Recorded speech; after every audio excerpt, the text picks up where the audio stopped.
सच में बहुत खुशी की बात है, हमारे प्रशांत जी आ रहे हैं, उसके लिए हम सब जोश से भरे हुए हैं और हम चाहते हैं उनका वेलकम हम करेंगे बहुत जोश से। किसी को लाभ कमाना है राजनीति में आके, किसी को पद चाहिए, किसी को पावर चाहिए, किसी को पैसा चाहिए।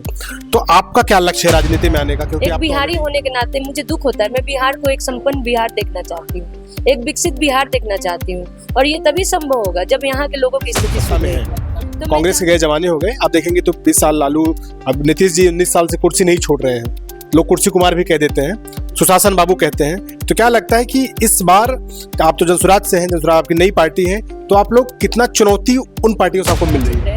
मेरा जो क्षेत्र है डेहरी विधानसभा, इस क्षेत्र में जब भी मौका मिला तो मैं यही चाहूंगी कि डेहरी विधानसभा के हर घर में कम से कम एक महिला को आर्थिक रूप से आत्मनिर्भर बनाया जाए, जिससे वो रोजगार धंधा करके अपने परिवार का पालन पोषण कर सके और समाज में मान सम्मान पा सके। तो मेरा यही उद्देश्य है, और जनसुराज भी महिलाओं के सशक्तिकरण की बात करता है। जी बिहार में अगर देखा जाए तो यहाँ पे जातिवाद और पार्टीवाद दोनों दो शब्द हैं, जातिवाद और पार्टीवाद हावी रहे हैं। आप देखेंगे तो जैसे आरजेडी है, उनका एक वोट बैंक है, भाजपा है, उसका एक वोट बैंक है, तो जनसुराज अपने आप को इस समय कहाँ पाती है, उसका क्या वोट बैंक? देखिए, हम जनसुराज के लोग कभी जाति पार्टी की बात नहीं। बिहार को पिछड़ा और बीमारू राज्य बनाने में सत्ताधारी पार्टियों का हाथ रहा है। तो क्या 79 साल का एक समय, लंबा समय होता है, आज भी बिहार सबसे पिछड़ा राज्य है, सबसे गरीब राज्य है, लोग पलायन करने मजबूर हैं, शिक्षा के लिए मजबूर हैं, स्वास्थ्य के लिए मजबूर हैं, तो सबसे प्रमुख कारण जो है वो किसको मानती है? जहाँ भी मैं गांव में जाती हूँ सभी कहते हैं कि प्रशांत जी को बुलाइए ना, प्रशांत जी को देखने के लिए यहाँ के लोग, देखिए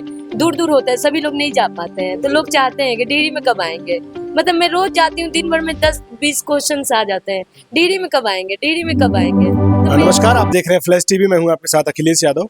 आप देखेंगे कि बिहार में हर समय सत्ता जो है, आप देखेंगे करीब 20 सालों से तो दो ही पार्टियों के पास रही है, चाहे वो आरजेडी रही हो, चाहे वो जेडीयू रही हो। अगर गठबंधन की बात करें तो एनडीए और महागठबंधन, यही दो पार्टियां करीब 20 सालों से बिहार की सत्ता पर काबिज रही हैं, लंबे समय तक शासन किया है। तो इस बार चुनाव कुछ अलग होने जा रहा है, क्योंकि इस बार तीसरी पार्टी जनसुराज भी मैदान में है, चुनावी मैदान में है। तो हम तमाम बातें करेंगे। हमारे साथ आज मैं डेहरी विधानसभा में हूँ, रोहतास जिले की, तो रोहतास जिले की डेहरी विधानसभा से संभावित प्रत्याशी हैं जनसुराज पार्टी की प्रियंका सिंह जी।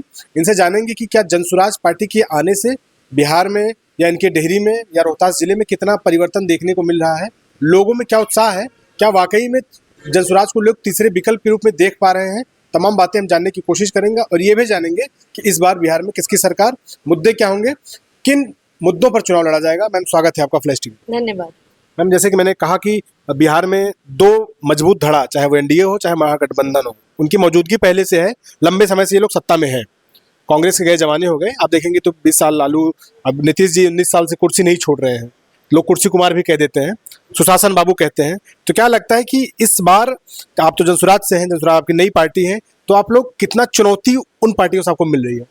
देखिए, मैं आपके चैनल के माध्यम से बताना चाहती हूँ कि हम सब 3 साल से प्रशांत किशोर जी सभी लोग लगे हुए हैं, मेहनत कर रहे हैं, और हमारा उद्देश्य यही है कि घर घर जाके लोगों को समझाएं कि 30-35 साल से जो बिहार का पिछड़ा राज्य बना हुआ है, आज ये बिहार का बदहाली बना हुआ है, ये किसके कारण बना हुआ है, यही हम समझाने की कोशिश करते हैं। और देखिए, लोग समझ भी रहे हैं, लोग विकल्प के रूप में नहीं देख रहे हैं, अब ये जरूरत के रूप में देख रहे हैं। लोग समझना चाहते हैं हमारे 5 संकल्प क्या है, लोग जानना चाहते हैं कि आखिर हमारे प्रशांत किशोर जी का विजन कैसा है, कैसे बदलाव लाएंगे।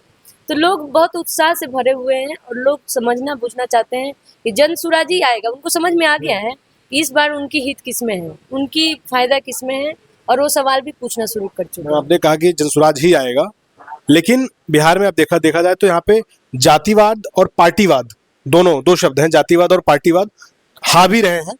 तो आप देखेंगे तो जैसे आरजेडी है, उनका एक वोट बैंक है, भाजपा है, उसका एक वोट बैंक है, तो जनसुराज अपने आप को इस समय कहाँ पाती है, उसका क्या वोट बैंक है?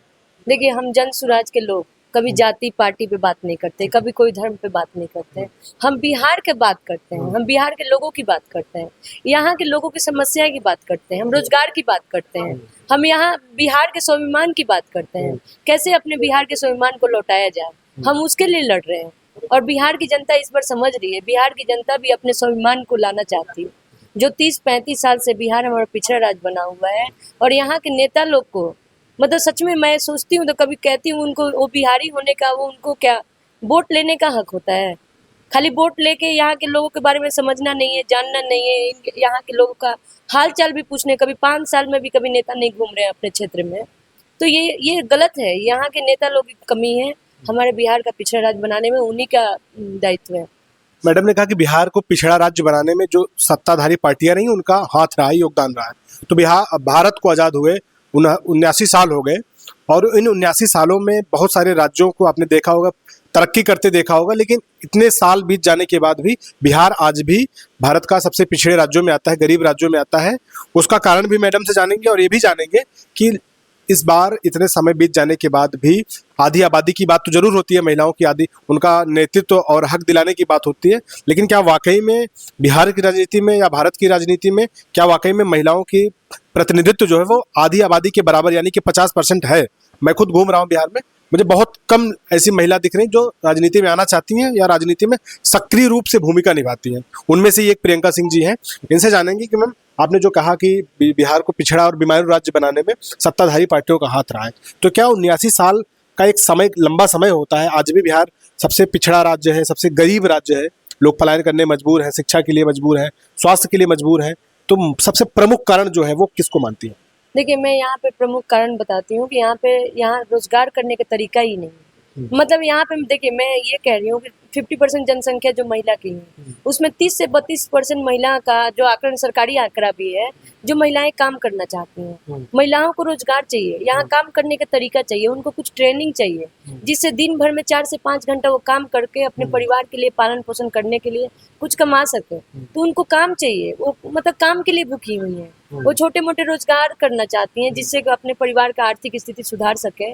और मेरा ये उद्देश्य भी है, मैं इस उद्देश्य से भी आती हूँ। आपने बहुत बार मेरी सभा के माध्यम से सुना भी होगा कि मैं यही चाहती हूँ कि यहाँ के बिहार तो चलिए बहुत बड़ा क्षेत्र है, मेरा जो क्षेत्र है डेहरी विधानसभा, इस क्षेत्र में मैं जब भी मौका मिला तो मैं यही चाहूंगी कि डेहरी विधानसभा के हर घर में कम से कम एक महिला को आर्थिक रूप से आत्मनिर्भर बनाया जाए, जिससे वो रोजगार धंधा करके अपने परिवार का पालन पोषण कर सके और समाज में मान सम्मान पा सके। तो मेरा यही उद्देश्य है। और जन स्वराज भी महिलाओं के सशक्तिकरण की बात करता है। जी।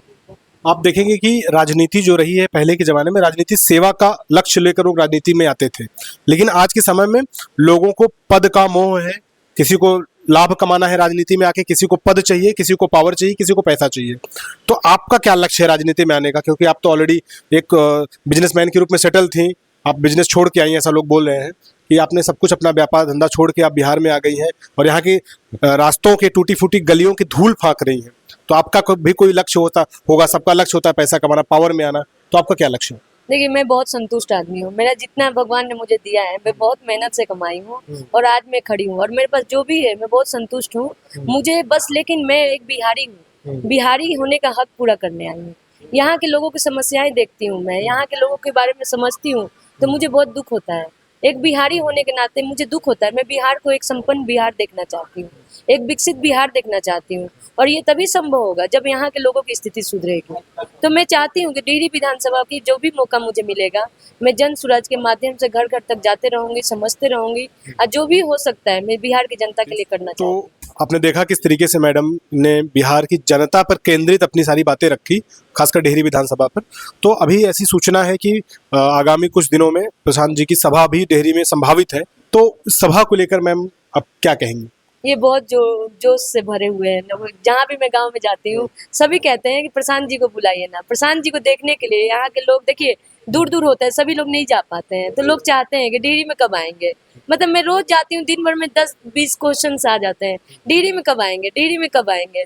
तो मैं सच में बहुत खुशी की बात है, हमारे प्रशांत जी आ रहे हैं, उसके लिए हम सब जोश से भरे हुए हैं और हम चाहते हैं उनका वेलकम हम करेंगे बहुत जोश से। बहुत बहुत धन्यवाद मैम, आपने अपना समय दिया। धन्यवाद। अभी हमारे साथ बातचीत करने के लिए मौजूद थी डेहरी विधानसभा से जन स्वराज पार्टी की संभावित प्रत्याशी प्रियंका सिंह जी। इन्होंने अपने विजन बताए, अपने उद्देश्य बताया कि किस लिए इन्होंने अपना जो बिजनेस व्यापार है वो छोड़कर बिहार की, खासकर डेहरी की सेवा में लगी हैं। काफ़ी समय से पार्टी की सेवा कर रही हैं और यहाँ के लोगों के बीच जाकर उनकी बातों को सुन रही हैं और इनको इस बार विश्वास है कि इस बार बिहार में एक बड़ा आमूलचूल परिवर्तन आएगा और जो बिहार बदहाली का दंश झेल रहा है उसमें बदलाव आएगा और निश्चित रूप से लोगों का जीवन आप देखेंगे कि और राज्यों की अपेक्षा यहाँ का भी जीवन अच्छा होगा। कैमरामैन प्रिंस के साथ अखिलेश यादव, फ्लैश टीवी।